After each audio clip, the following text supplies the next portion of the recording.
So, welcome back to my YouTube channel, guys, sa mga kachika ni Sisi Vlog.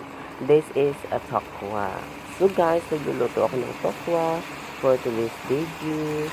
Ito yun, guys. Sobrang dinamihan ko na ng tokwa kasi masarap talaga to.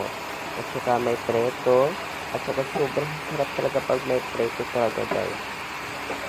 Ganito yung tokwa, guys, na ginagawa ko kasi masarap talaga ito mag-ano. So guys, habang nagluluto ako ng tokwa, hinayaan ko muna. So gawa-gawa muna ako doon sa loob.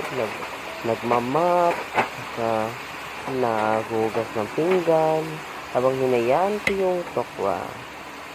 Parang medyo okay naman. So yan, binalikan ko muna, guys, kasi gusto ko siyang lagyan ng black pepper.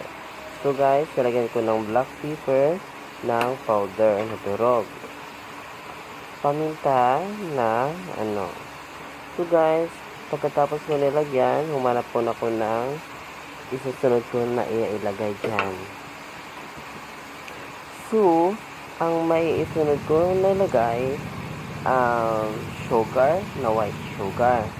Binubudan ko ng white sugar kasi para siyang magkakaroon ng lasa yung laman nung sa ilalim niya, magkalasa ng honey. So, basta masarap siya.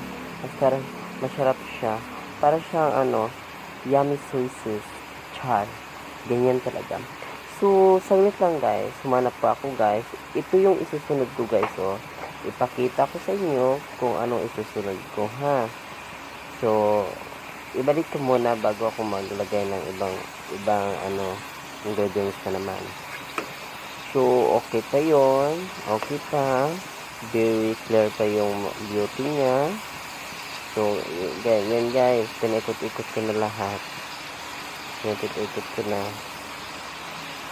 Pagkatapos ko na ikutin yung mga tokwa, ikot-ikotin ko talaga yan kasi para naman maluluto yung kabila.